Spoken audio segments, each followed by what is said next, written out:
Hello friends, मेरा नाम है तरुण। आप देख रहे हैं माय टेक्नोसॉफ्ट यूट्यूब चैनल।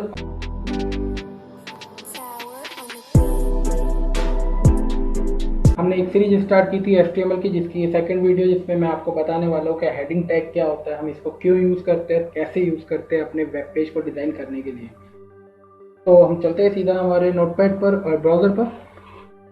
तो दोस्तों, मैंने आपको बताया था हेडिंग टैग, जब भी हम किसी भी कोई भी आपने कभी भी कोई बुक देखी होगी या कोई भी न्यूज़पेपर आप रीड करते हैं, तो उसके अंदर जो मेन आपकी हेडिंग होती है वो बोल्ड होती है, एक अलग फॉन्ट में या अलग साइज में, और बोल्ड हाईलाइटेड की जाती है ताकि आपकी नज़र उसके ऊपर जल्दी से जाए।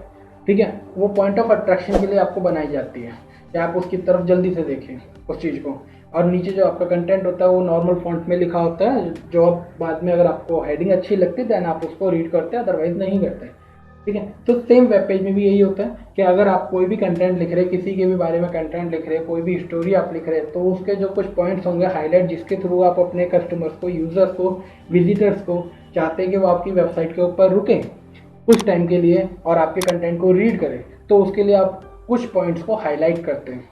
उन हाईलाइट्स करने के लिए आप उन पेज पर जो यूज़ करते हैं टैग, उनको हम कहते हैं हेडिंग टैग। तो इसमें HTML के अंदर जो होती है वो 7 टाइप्स की हेडिंग्स होती हैं।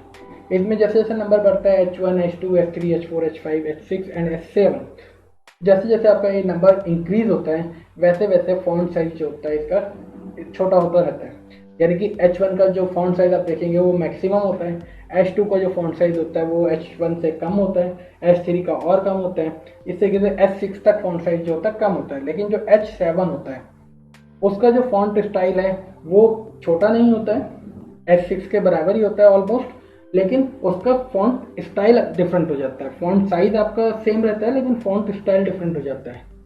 तो वही मैं आपको यहाँ बताने वाला हूँ कि किस तरीके से आप देख सकते हैं ये सारे टैग।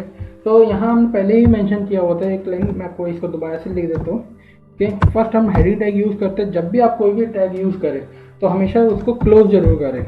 अगर हैंड टू हैंड आप उसको क्लोज करेंगे तो आपको आगे दिक्कत नहीं आएगी, अदरवाइज आप पूरा वेब पेज बनाने के बाद में अगर उसको देखेंगे और कोई भी आपने मिसिंग कर दिया, क्लोजिंग टैग यूज मिस कर दिया है, तो उसकी वजह से आपका जो आगे का डिज़ाइन होगा उस टैग के ऑनवर्ड, वो डिज़ाइन आपका पूरा डिस्टर्ब हो जाएगा, आपके उस तरीके से नहीं आएगा और उसका इफेक्ट आगे के सारे एट्रीब्यूट्स पर भी आएगा।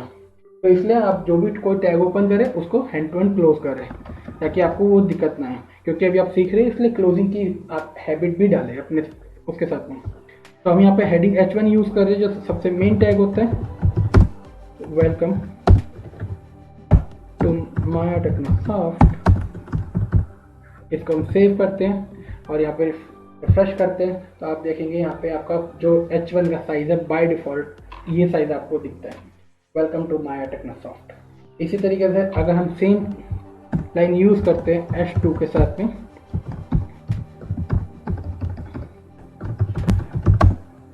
वेलकम टू माय टेक्नोसॉफ्ट, टेक्नोसॉफ्ट का T कैपिटल कर दो, 2 कैपिटल कर दो, तो आपको सही लगेगा देखने में। तो आप देखेंगे H2 का टैग जो है H1 की कंपैरिजन में ऑलमोस्ट हाफ हो गया। इसी तरीके से अगर हम सेम को हम यहीं से कॉपी कर लेते हैं और इसको H3 कर देते हैं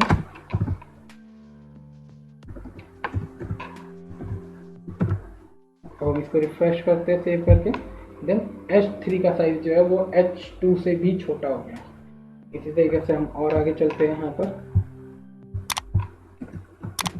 इसको हम H4 कर देते हैं, इसको H5 कर देते हैं, तो F6 कर देते हैं और इसको H7 कर देते हैं, 6 7। ठीक है, हम इसको सेव कर देते हैं पूरे कंटेंट को और ब्राउज़र में जाते हैं, यहाँ हम इसको रिफ्रेश करते हैं तो देखेंगे आप H6 का जो साइज़ है वो सबसे छोटा है और H7 का जो साइज़ है वो बड़ा है H6 से, बट उसका फॉन्ट स्टाइल जो है, फैमिली लिखने का तरीका वो थोड़ा डिफरेंट हो गया है H1, H2, H3 की कंपैरिजन में। ठीक है, तो ये हमारा हेडिंग टैग होता है। इस तरीके से आप हेडिंग टैग यूज़ कर सकते हैं। ऐसा नहीं है कि ये आप ये साइज़ है तो इतना ही रखेंगे। अभी हम इस साइज़ को कितना दिखा सकते हैं, हम जरूर नहीं है H1 का साइज़ जो आप देख रहे हैं बाय डिफ़ॉल्ट है HTML का, लेकिन हम H2 का साइज़ H1 से ज़्यादा कर सकते हैं। लेकिन उसके लिए हमें इसके अंदर कुछ एट्रीब्यूट्स होते हैं जो हमें यूज़ करने पड़ते हैं, कुछ स्टाइल शीट हमें लगानी पड़ती है। जैसे मैं आपको एक फॉर एग्जांपल यहाँ पे आपको दे रहा हूँ स्टाइल शीट का, कि हम H2 में स्टाइल शीट कैसे लगाते हैं। इसके ऊपर भी हम सीरीज़ बनाएंगे, जो आप नेक्स्ट सीरीज़ जब आप देखेंगे तो उसमें CSS ही होगी पूरी, जिसमें मैं आपको CSS कैसे यूज़ करते हैं, कहाँ यूज़ करते हैं, क्या होती है, वो सब चीज़ बताने वाला हूँ। तो इसमें अगर मैं इसको 40 पिक्सल दे देता हूँ, ठीक है, तो इसको देने ऐसे लिखने के बाद में हम सेव करते हैं और इसको रिफ्लेक्ट करते हैं, तो देखते हैं हम H2 का जो साइज़ है H1 से बड़ा हो गया। इसको और बड़ा भी कर सकते हैं, जितना बड़ा चाहे उतना बड़ा कर सकते हैं, जो कलर हम देना चाहे दे सकते हैं, लेकिन ये भी इसका पार्ट नहीं है HTML का, इसलिए मैं आपको इसके बारे में बता नहीं रहा हूँ। हम इसको कलर देना चाहें तो हम रेड कलर दे देते हैं हम इसको, ये आपका इस तरीके से विजिबल हो गया। तो ये फॉर्मेटिंग कहलाती है हमें टेक्स्ट की, कि हम अपने टेक्स्ट को किस तरीके से डिस्प्ले कर रहे हैं। ठीक है, तो ये था हमारा हेडिंग।